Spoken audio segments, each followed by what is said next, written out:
You're listening to Blue Radio, bringing the vibe. Welcome back to another amazing episode where we get to talk about real matters affecting everybody. My name is Kate Kami. Of course, but like Boya.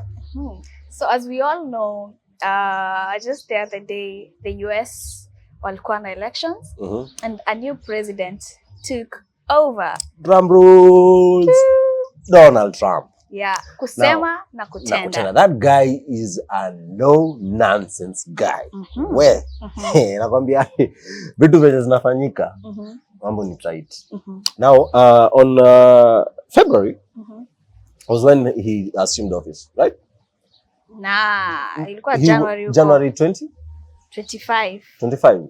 That was when Ali assumed office. That's, yeah.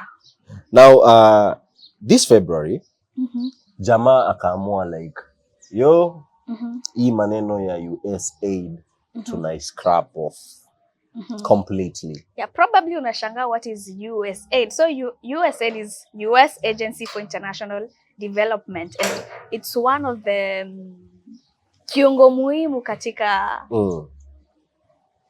so many countries, right? And Kenya is one of the people that have been benefiting from USAID in a huge way. In a very big way. Yeah. Because sijui kama umezunguka huku hapa hivi unaona quite a number of vehicles USAID. Ukiangalia kuna zingine ziko na tourist USAID, kuna zingine za education USAID, ukiangalia sijui barabara sijui nini USAID, ukiangalia neti kienda clinic USAID, like almost everything mostly but mostly ukiangalia on terms of medical and all that kuna USAID hapo in between. Now the scrapping off of USAID has become a big blow to Kenya. Yeah, on very many perspectives. Now, of course, on this podcast today, we are going to have that conversation on how the scrapping off of USAID really affects Kenya as a country. Yeah, and so in case you're wondering why it really affects us so much, so this move effectively stops a 6-decade mission focused on stopping hunger, funding education, and eradicating epidemics. All right. So, unashangaa tunasema we have a government, we can tunaweza jisimamia, but as you all know, there are some of the communities that live in the interior part of Kenya, and our own medical facilities, schools cannot get to them. And that is where USAID comes in. Yeah. So USAID has been a very helpful. Is it an organization? Yeah. It has been a very helpful organization. An agency. An agency, yeah. It has been a very helpful agency in the country. But now, with the scrapping off, there is going to be a reduction in quite a number of things. First things first, reduction in healthcare support.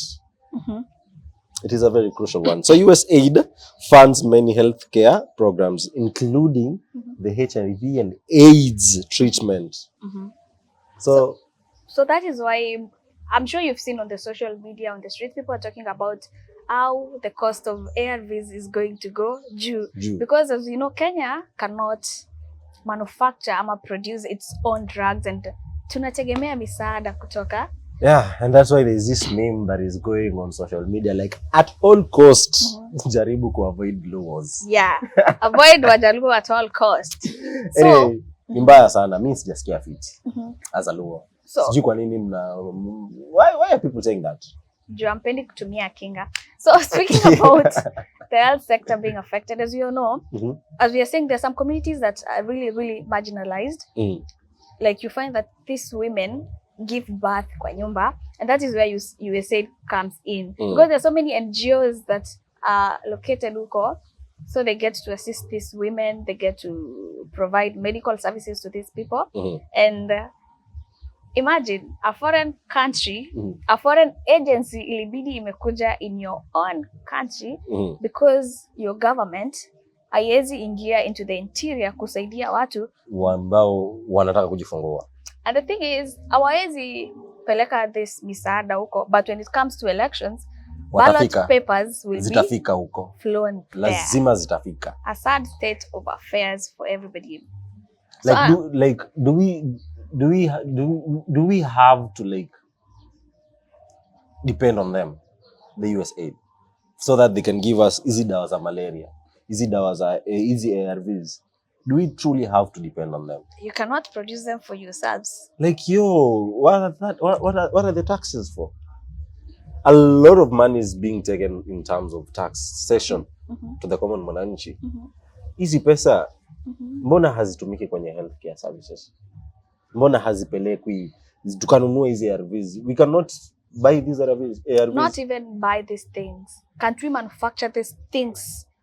Sisi wenyewe. So another thing that is being affected is a lot of economic setbacks. As you know, so many NGOs in a community zinapelekanga in growth of businesses. People set up their own businesses, their shops. Is it like so many businesses such as rental cars, unapata B&Bs, because people want to live within the community.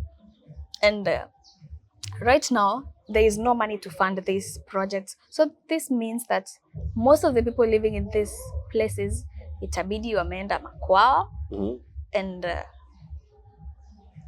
it is similar because leo nilikuwa napitia social media and there is this one guy on Twitter alikuwa anaongelea these people who have been wameandikwa kazi na hizi agencies kama USAID, hizi UN and all that. Now scrapping of this it means that kuna watu watakosa salo and people will be laid off. Watu wengi watapoteza kazi. Unaona? Na cash flow itaharibu because kuna mtu ana depend on USAID to get money, to give him that salary, ndo aende kwa B&B. Unaona? Ana depend on that salary ndo aende buy food. You're depending on that money to go and pay your workers in different sites. So even the purchasing power will go low. Because some of the people will not be able to afford the basic needs. Yeah, probably your breadwinner, alikuwa, some of the people that wabembiwa, starting 28th, we no longer need your services. Yeah. So what is this person supposed to do?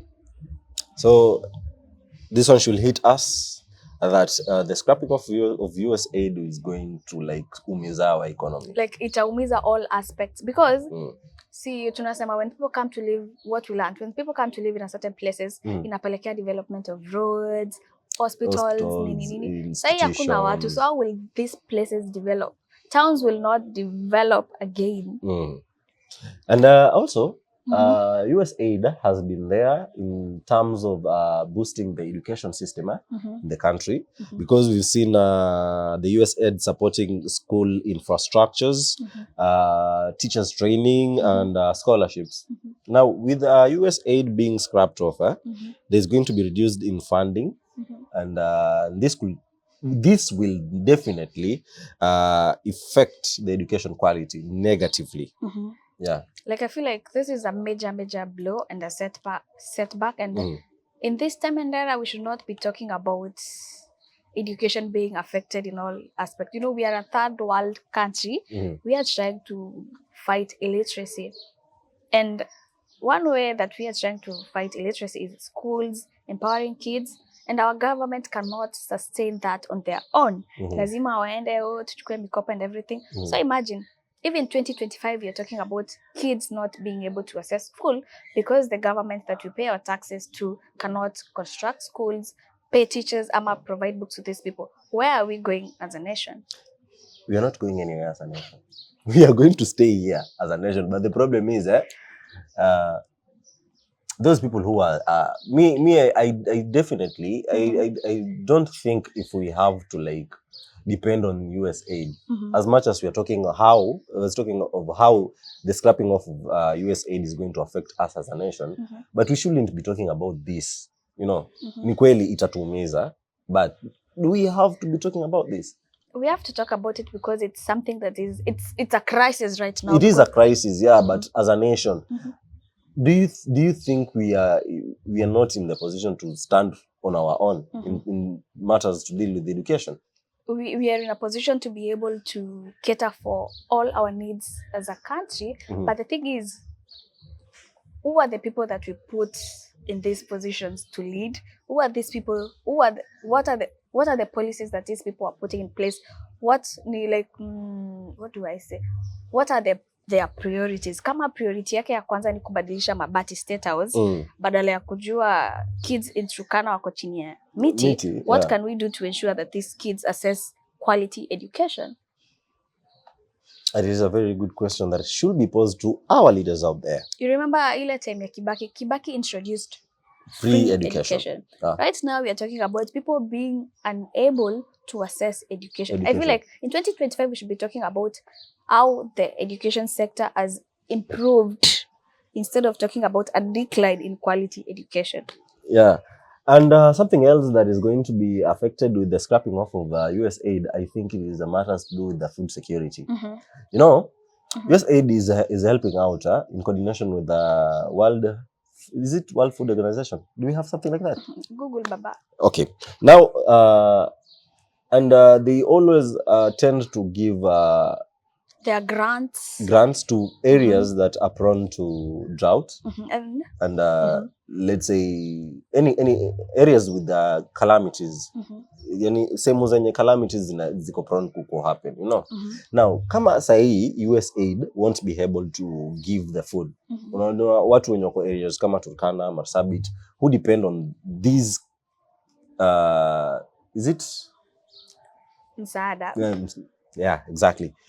People who depend on hiyo misaada, you know, they are going to be affected, and the food security is going to be a problem to such areas. And you know, like we are talking, like this fund from outside has been like so many organizations, NGOs have come up.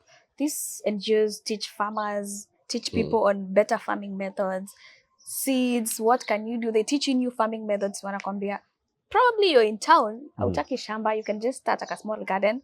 And right now, nobody is there to educate the future about this.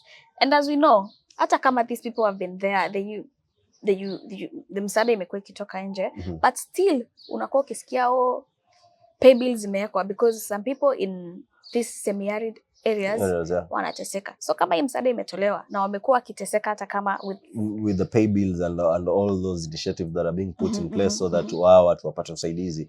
Like with the scrapping off of USAID, food insecurity is going to be a very big problem in the country. So another thing that is going to be a major effect is setback in gender equality efforts. As we all know, like these people have been advocating for the equal opportunities and educating the girl child. Msichana amekuwa kipaumbele sana. Thanks to USAID, that is true. And a round of applause to those people who are in charge of USAID in terms of giving empowerment to the women. They did a very good job because it is courtesy of organizations and agencies like USAID. This is when that campaign of kukeketa wanawake, you know, ilianzia hapo. Because there have been programs and then there have been people who have been willing to go kule mashinani kuelimisha like msichana haki zako, fighting for this girl child, and there are so many organizations that are doing that, and most of them courtesy of the push from the USAID. Wanapata. So imagine what is going to kufanyika sahi. We cannot advocate. And that is why most of people are like feminists. But no, it's just that these women have been empowered to be able to stand up for themselves. Mnakuja kuwaita feminists. No, feminist ni kitu ingine tofauti. No. Just, you know, kuna ile the real meaning of the word feminist and kuna ile meaning feminist ya street. And I feel any man that calls a woman a feminist, this is a man that is intimidated by a lady, because mbona unamuita feminist? Okay. We will get to have that conversation somebody. So let's go on and we talk about reduced support for democracy and governance. That is true. You remember the other day that people were in the streets and there are so many bodies from all over the world walikuwa wanakuja standing with Kenyans, wanatusaidia, like saying government should be held accountable. They say there are no funds to ensure that these people are still in place. So that means in case a government decides to do some injustices to people, nani atawatetea? Hakuna mtu atatutetea. Because you know, they fund for electoral reforms. they also fund for anti-corruption efforts. And they used to fund for the civil society organizations. Now, with the scrapping off of the USAID, the withdrawal could weaken democratic institutions and governance. True. Because watu watakuwa kilia, tunataka haki yetu, but there will be nobody to advocate for these people. Because you know, like, these people require a lot of finances to you being there, showing up for people, kutetea tu, like, because you'll be required to move from one place to another. Yeah. Kuna logistics tu hapa hivi, hapa mbili tatu zenye. Thanks to USAID, watu walikuwa wanaweza ku like push for reforms, you know. Na unataja USAID sana. We, mkoloni. Mkoloni. Na see. So another thing that will be affected is the loss of infrastructure and development projects. Many USAID projects improve roads, water access, and sanitation. Without funding ongoing, many projects might be stopped or delayed. And this time, like, we all know the importance of a good sanitation, because poor sanitation can lead to so many diseases, loss of lives, and tunasema in this time and era we should not be depending on foreign people kututengenezea barabara. Tax money should be being used to do some of these things, because utatembea some of the people, like some places like uko northern region ama northern region, people do not know how a tarmac road looks like. And these are people with MCAs, MPs, governors, senators. Northern hawajui venye barabara ya tarmac inakaa. True. Some of the people do not know electricity looks like. Okay. These people cannot access. In this era. They do not have access to good water. In this era and time. In this time. That is so sad. Watoto kule wako so emaciated. Like, it's sad state of affairs. All right. And I think another thing that might bring issues is that having scrapping off these issues will weaken the relation between the country, Kenya, and USA. You know, we have been allies with the US, and we have been helping each other. So when US is going to decide, like, sisi tunatoa ilo saidi zenye tulikuwa tunapeana. Na Kenya penye tuko, as much as tunasema we can stand firm on our own, but we are not yet there. So most probably the country will opt to seek for other alliances. Wenye watakuwa wanaweza tusaidia. As much as tulikuwa tunasema sisi kama wa Kenya, tunaweza stand firm, but we are not yet there. But the thing is, it's not that we are not there. We are already there, but the people we put in power are dragging us backwards. Yeah. And you know what? I feel like Kenya is trying to look for new people to trying to look for new alliances is a really poor move, because tutajiendeleza lini each and every time that foreign countries wanatoa msandao, we look for another somebody to come and top up. No, I think this should be a wake up call. Tutafute njia ambazo tunaweza kujitegemea sisi kama wenyewe, because for how long are we going to keep asking for usaidizi kila siku?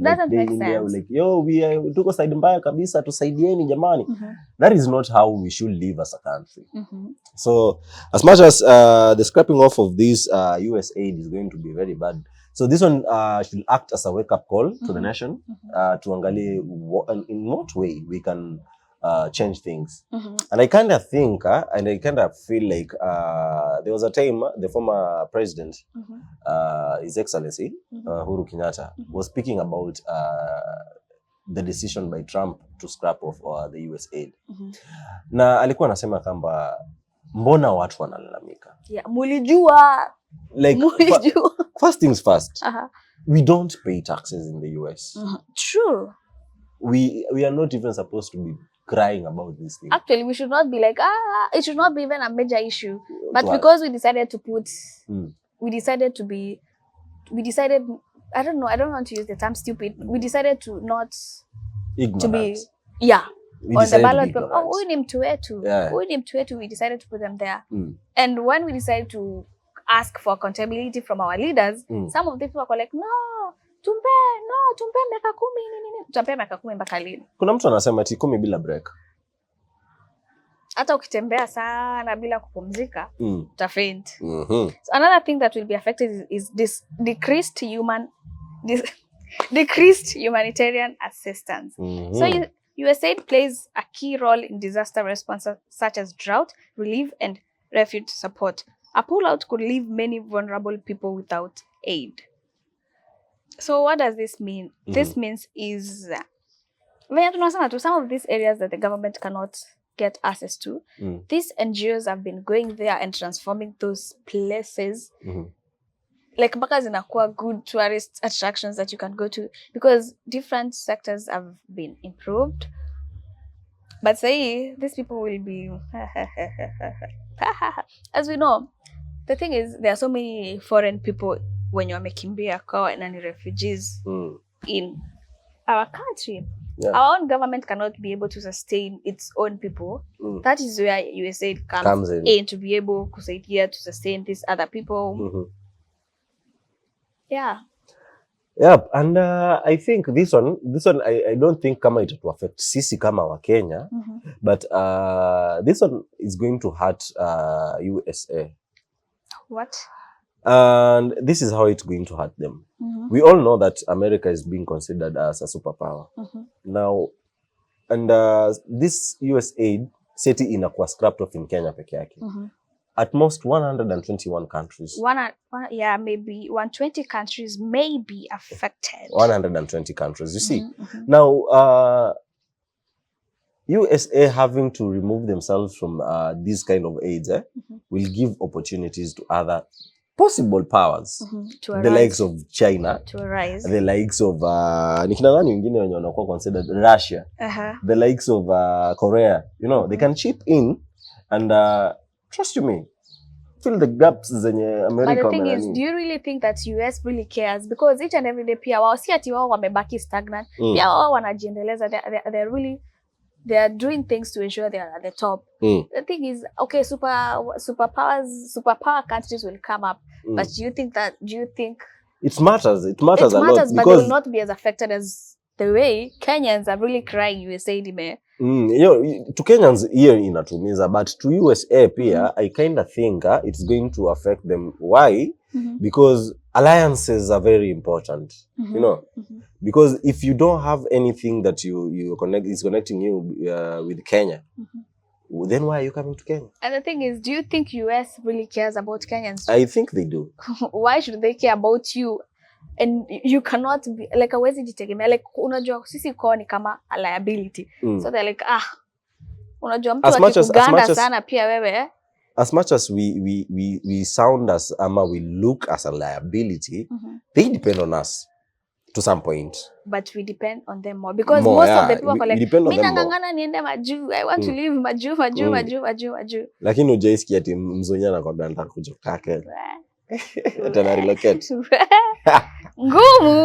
Ngumu sana. So apparently, my good people, those are some of the things we think are going to affect the country if USAID it is already happening. Yeah, because so many people have already been laid off. So those are the things we kind of think are going to affect the country when the USAID is completely scrapped off. Yeah, and this should be a wake-up call as a Kenyan citizen, as a Kenyan person. Next time you go on that ballot paper, ensure you make informed and solid decisions, because you're not only making these decisions for yourself, for the future generations too. And to all other African nations, Jamani, this is also a wake-up call so that we depend on ourselves. These people can change. These people can change their minds like they have already done. Because now see our lives. Because if you look at this thing, like most of the minerals are from Africa, agricultural produce, but tunazipeleka wapi? There's this thing I had. Now whatever is happening in Congo is very sad. True. It is very sad. Bro, this is a story. No, we are not talking about, but it is something you've said. Those people are depending on us. Why? Most of the minerals that are developing them are coming from Africa. So most probably, tunaweza simama wenyewe kama African countries. So yes, we can. We can. It is very possible. We can. It's a wake-up call for everybody. And learn to hold your leaders accountable each and every time. All right. And that is where we wind up the conversation today. Yeah, see you on the next one. Hit us up. You're listening to Blue Radio, bringing the vibe.